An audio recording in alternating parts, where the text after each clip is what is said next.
Marandi, thank you for joining us here on TR2. It's a pleasure. Do you know if it's any clearer today who was responsible for killing Mohsen Fakhrizadeh?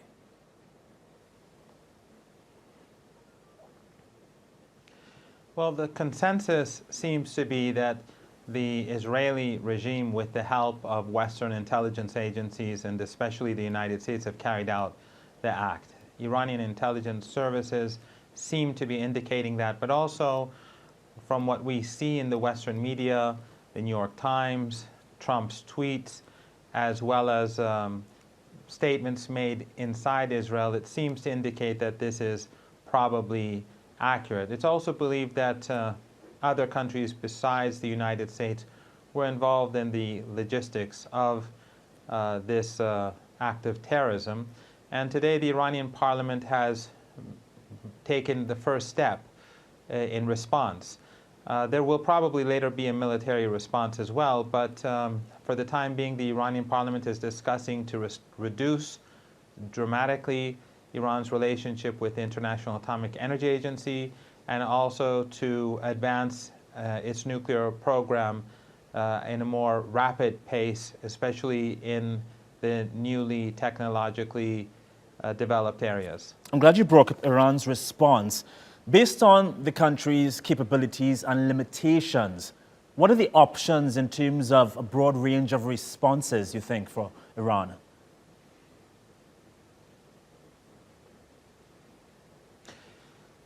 Iran has many different options. Obviously, Iran has the capability to strike Israel.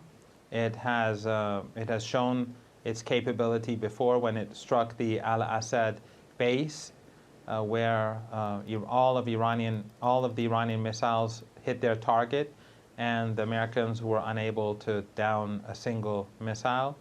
On the other hand, the Iranian parliament, if and when it approves the new measures, it will be a big blow to the United States and the International Atomic Energy Agency.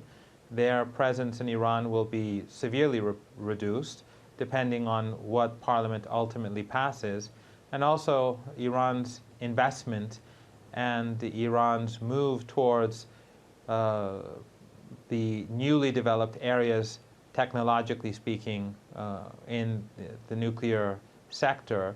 Iran will be investing more significantly, and it will be enriching at a higher pace, and it may also increase enrichment to 20%. Instead of the 3.78% that we have now. Mr. Marandi, US President Donald Trump retweeted a post by an Israeli journalist that said Fakhrizadeh's death is, quote, a major psychological and professional blow for Iran. The journalist, U.C. Melman, argued Iran will simply find another nuclear scientist just as talented. Your thoughts?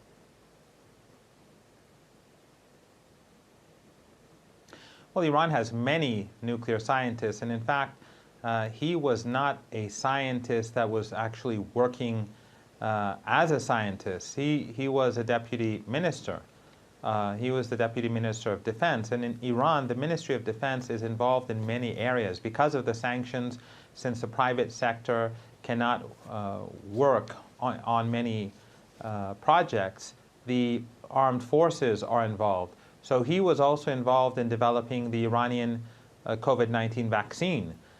He was involved with a host of other projects. So he was a public servant. And so this makes it even more outrageous for Iranians that a senior government official, a public servant, someone who's been developing the COVID-19 virus, or leading, let's say, the move towards the development of the COVID-19 virus, in addition to developing Iran's capabilities in the nuclear sphere, that his murder is something that the Iranians cannot accept.